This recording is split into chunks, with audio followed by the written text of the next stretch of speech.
All right, welcome to the final day of November 2023. This month was very interesting.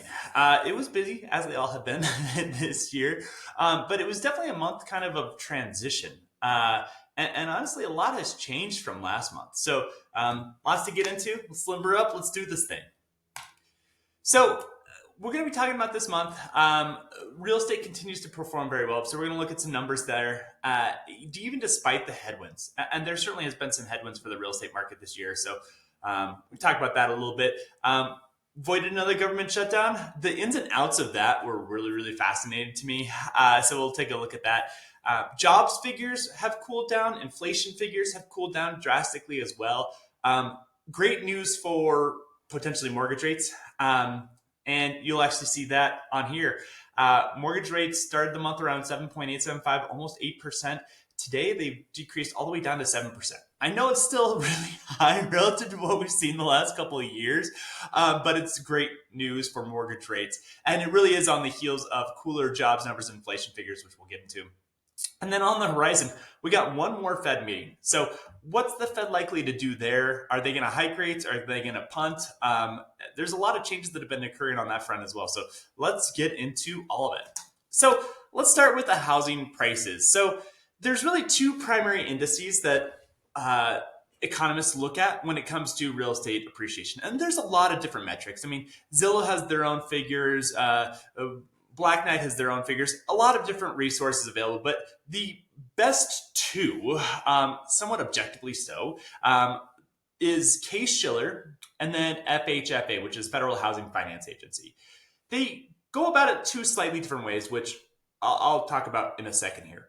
Case-Shiller is considered the gold standard with regards to home appreciation. They look at the entire market.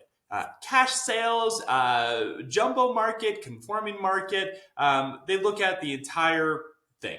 And Case-Shiller has shown that nationwide home prices have increased about 3.9% year over year. Denver metro area is up 1%. In the latest figures, they look at the top 20 metro areas. Denver was number 14. There were several that were actually negative year over year. Denver was still positive, up 1% year over year, below the national average of 3.9%. There was a lot of volatility that's obviously occurred in the last 12, 13, 14 months because we saw this kind of downshift in the housing market. But year over year, values are up. Great news. And I talked about those headwinds. One of the biggest headwinds obviously has been interest rates. Usually when you see interest rates in the 7-8%, yeah, you would expect to see a slowdown on the real estate market. And maybe we did see some of that for sure. But keeping values in check has been the supply. Supply and demand, there just has not been a lot of supply. Technically, it's still technically a seller's market. Houses have been on the market for an average of less than 5 months. That designates it as a seller's market. So it's still technically a seller's market, but we are seeing the buyers have had a little bit more control, a little bit more swagger, a little bit more negotiating power as well. And they have been asking for things that they haven't asked for in years past. Temporary rate buydowns is a very common example where the seller may pay to reduce your rate for the first 1, 2, or possibly even 3 years. Stuff like that we haven't really traditionally seen. We'll see that stuff pop up when it's in a high interest rate environment, which we have been, and when the buyers have a little bit more for lack of a better term, leverage than they normally would. Okay. So we've seen a lot of kind of quirky things pop up in this real estate market, and it's because of both of those things, high interest rates, and then again, buyers just having more leverage than they might have in years past. So Case-Shiller, Denver real estate prices are up around 1% year over year, nationwide about 3.9%. And again, Denver Metro's 14 out of 20 in the top 20 metro areas. FHFA, Federal Housing Finance Agency. So they are the kind of overarching umbrella that is in charge of Fannie Mae and Freddie Mac. Fannie Mae and Freddie Mac are the government-sponsored enterprises behind mortgages. They buy up the vast majority of mortgages. They will only buy up mortgages, though, below a conforming loan limit. And that conforming loan limit in 2023 has been $726,200. So $726,200 or less for a loan amount. That is FHFA-backed mortgages, conventional Fannie Mae, Freddie Mac-backed mortgages. When people talk about conventional mortgages, that's exactly what they're talking about. They're talking about mortgages backed by Fannie Mae and Freddie Mac. So they reported that home values increased 0.6% in September, and they're up 6.1% year over year. So why is it so much stronger than the Case-Shiller report, 6.1% compared to like 3.9%? Well, the big reason is because FHFA only accounts for those properties with a conforming size loan. It's possible that you could go buy a $2 million home and have a loan for $726,000. But it's more likely that you're either going to be in jumbo territory above that loan amount, or you might have paid cash for your house. So FHFA does not account for any cash transactions. They don't account for jumbo transactions. Because of that, they're limited to the lower to middle income, or lower to middle price points of that real estate market. And those homes tend to be more in demand, right? Investors are buying up those properties. Divorcees might be buying up those properties. First-time home buyers are buying up those properties. Typically, that attracts more buyers, and because of that, we've seen more appreciation on the lower end of the spectrum than we have on the higher end. And that's the big difference between Case-Shiller and FHFA.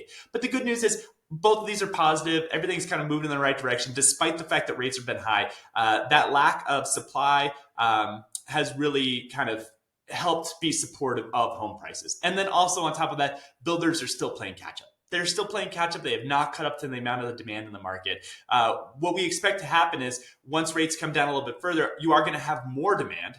And you're going to have a lot of people that we're calling it the golden handcuffs. People are kind of trapped by their really low interest rates and they don't want to move. Well, the idea is when rates do come down, finally they'll be able to say, okay, great. I might be, sacrificing my crazy low rate of 3% or whatever the case might be, but we really want to move. We've been wanting to move for a couple of years now. We can take those golden handcuffs off and go take the plunge. So when rates do come down, we're expecting a lot more demand, obviously, to pick up, and then hopefully a lot more supply as people start to take off the golden handcuffs and actually start to make the moves. So real estate has been performing well this year, even despite the higher rates that we've seen. This was really, really fascinating to me. So the government shutdown was avoided. So they ousted the prior Speaker of the House. Everybody obviously knows about that. And then they took weeks, literally weeks, to find a new speaker. So much drama going on with that. It was really, really fascinating to watch. New House Speaker Mike Johnson, he finally got voted in as the Speaker of the House, and they had basically no time at all to pass a funding bill. they used up all the time they possibly could have had to dig in their heels and really kind of throw their weight around, but they spent so much time trying to figure out who the new speaker was going to be that they ran out of time. Mike Johnson was successfully able to pass a stopgap funding bill. The really fascinating piece of this is 93 of his fellow Republicans actually opposed the bill, because Mike Johnson did exactly what the previous speaker did, which was reach across the aisle, pass a temporary funding bill, and in doing so, alienated a portion of his own kind of party. When asked, hey, why did you all dig in your heels when McCarthy did this and oust him, but you didn't do the same thing with Johnson? One representative specifically summed it up quite well, and that was Tom Cole. He said something along the lines of, once you touch a hot stove, you don't want to do it again. And they basically admitted, look, we saw what happened when we ousted him. It was a whole nightmare. We did not want to go through that again. And Mike Johnson was literally in his first month in the role. Basically, we couldn't really do that to him. So they passed a stopgap funding bill. Portions of the government have been funded until January 19th. Others have been funded until February 2nd. All this means that coming into the new year, we're going to have a lot more of this, unfortunately. 2024 is going to be dominated by politics. With the presidential election, obviously. We also have, again, potential funding issues with the government. Again, it's entirely possible that we face another shutdown, or at the very least now, House Republicans have more time to figure out exactly what they're going to try to do and accomplish. So stay tuned. Obviously, more to come as we get into 2024 with all of this. I had mentioned in last week's update that there were some cracks in the foundation starting to form. Personal savings rate had dropped drastically right after COVID-19. People started saving money like crazy. One, they didn't really have anything to spend it on because they couldn't travel anywhere, right? There was no concerts or sporting events or vacations. So people stopped spending money. And also because of the kind of troubling pandemic, people started stockpiling money like crazy. They just weren't sure what was going to happen. During times of uncertainty, people start to save money. Well, personal savings rate has just plummeted. It was at 3.4%. Revolving debt has also increased significantly. As masks came off with the pandemic, people started spending that money, and they started spending it like crazy. In addition, rates were so low that they could spend more money on their credit cards and not really feel the pinch of it so much because the Fed funds rate had been cut so far. Well, as rates have increased and people's spending habits have not necessarily changed, that revolving debt has absolutely just taken off. I mentioned there were some cracks in the foundation with the personal savings rate decreasing, with revolving debt increasing. We started to see those cracks really appear this last month. So we got two jobs reports. ADP employment report, it showed 113,000 jobs being created in September. Expectations were for 150,000. So that came in soft. When also we looked deeper into those numbers, we saw that 40% of those gains were in education and health. That's relevant because education and health are somewhat economy independent sectors, right? People are still going to need to be going to school, and people are still need to get sick and need medical support. So education and health tend to be kind of operating independent of how the general economy is doing. And 40% of those gains, and again, they were pretty tepid gains, but 40% of those gains were in those two sectors. Not really showing, hey, look, the economy is doing very well. More, hey, despite that, we got these gains, but a lot of it was in, again, these kind of sectors that operate independently of the economy as a whole. In 2022, the average monthly gain was 306,000. So that kind of puts in perspective how things have really slowed down. And I've been talking about for a while, like these jobs numbers, they've been coming really, really hot, but they've been kind of questionable numbers. A lot of people getting second jobs, a lot of people going and finding part-time work. So there might be a situation where a spouse may not have been working, but now they're going out and getting part-time work, that kind of thing. So those cracks really started to appear in this last month's kind of jobs numbers. We also got the BLS jobs report, which is the Bureau of Labor Statistics. So these are the government's own statistics. They reported 150,000 job gains, but they were expecting 180,000. In addition, and this is the part that really made it a soft report, they revised the prior two reports lower by a combined 101,000, which is gigantic. Job stayers, those who stayed on their job, can't figure out a better term than job stayers. So job stayers, those that stayed on their job, they saw their income increase 5.7% year over year. It's actually pretty good, right? It's keeping up with inflation for sure. However, that was once as high as 8%. So job stayers are getting paid more money to stay on their job year over year, but less significantly than they were previously. Job changers, same thing, right? If you switch jobs, you're more likely to do so because you're getting a significant raise. They saw their income increase 8.4% year over year. That was once as high as 16%. That was during, again, pandemic years where employers were so desperate for employees that they were just paying arm over fist for employees to come on board, and they were paying them significant more money to do so. Well, that's starting to slow down too. So income wages are starting to slow. Jobs reports are coming in somewhat tepid and mild. All of that's indicative of an economy that tends to be slowing down. And again, kind of face of higher inflation, higher cost of business loans and everything else. Great news on the inflation front. Inflation has been cooling down, but the last few months have been somewhat disappointing on this front. Well, this last month was good news on there. We received three different inflation metrics. Producer price index, that's wholesale inflation. That's inflation as businesses feel it, okay? Tends to be a leading indicator. If businesses are getting charged less money, they tend to pass that savings off over time to consumers. That decreased from 2.2% to 1.3%. Crazy significant drop. Now, that's the headline figure. The core figure takes out oil and food from those calculations, and they focus simply on the less volatile components of inflation, okay? Core rate tends to matter most. The headline figure decreased so much because of reduction in oil prices. Gas decreased, shipping decreased, all that decreased because of it. So the core rate itself, though, decreased significantly, 2.7% down to 2.4%. That's great. Consumer price index, that's inflation as you and I, us consumers, feel it. That decreased 0.5% from 3.7 down to 3.2. Headline figure, saw the same kind of thing happen where we saw a significant decrease on the headline figure, but less of a decrease on the core rate because, again, that core rate takes out of the equation oil or really energy as well as food, which are more volatile components. That decreased only from 4.1 down to 4.0%. And then literally just today, Thursday, we received the personal consumption expenditures, PCE. PCE is the Fed's favorite measure of inflation. So it's the one that if we were only going to pay attention to one, I like consumer price index. I am a consumer. I like to know how much the goods I'm paying for are going to be increasing in prices. But the Fed, which is really what we really care about in the bigger picture, they care about the personal consumption expenditures number. Headline figure decreased 0.4%, 3.4 down to 3%. The core rate decreased from 3.7 to 3.5. Fed Chair Jerome Powell, he says, look, not only do we care about year-over-year numbers, and all these are indicative of year-over-year numbers, but we also care about the 6-month run rate.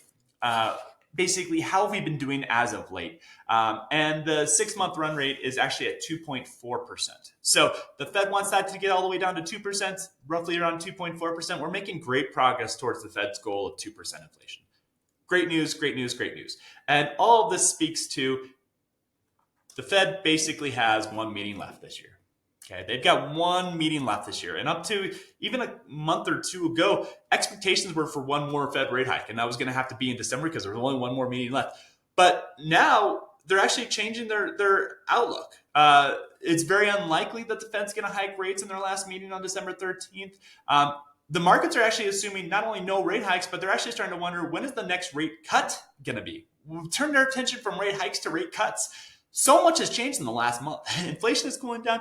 Jobs are cooling down. All of this is kind of pointing to, we might be done with Fed rate hikes. That would be really, really, really good news. Financial institutions could get back to not being uneasy and worried about, debt rising, the Fed rate rising further. It could also get back to, hey, your credit card bills are finally going to start to stabilize. All that is holy, because those rates have really increased.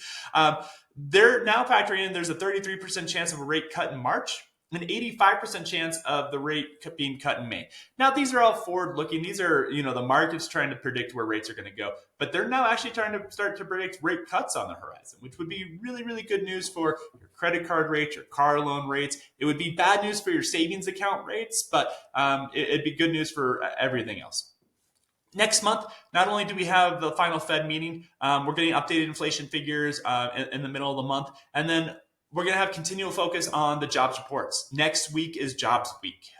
So it's usually the first week of the month, but it's kind of weird because it gets split between 2 weeks this month. And then on top of that, we also have the holidays, which can delay some of those reporting. So BLS report is due out on the 8th.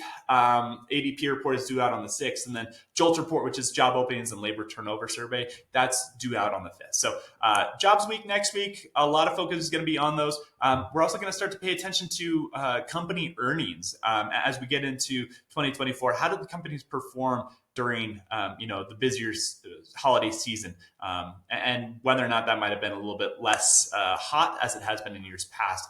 So there's been some concern there as well. So lots of stuff on the horizon, but November was a step in the right direction, at least with regards to mortgage rates, and potentially, again, the Fed hiking or lowering rates in the future as well. So that's kind of where we are. I hope this was helpful. As usual, if you have any other questions, let me know. And then, as always, thank you all so much for the continued support. It means the world to me and my team. Your referrals are literally the lifeblood of our business. So thank you so much. And hope you're doing well. Hope you had a wonderful Thanksgiving, and I'll catch up with you next month. Thanks. Bye.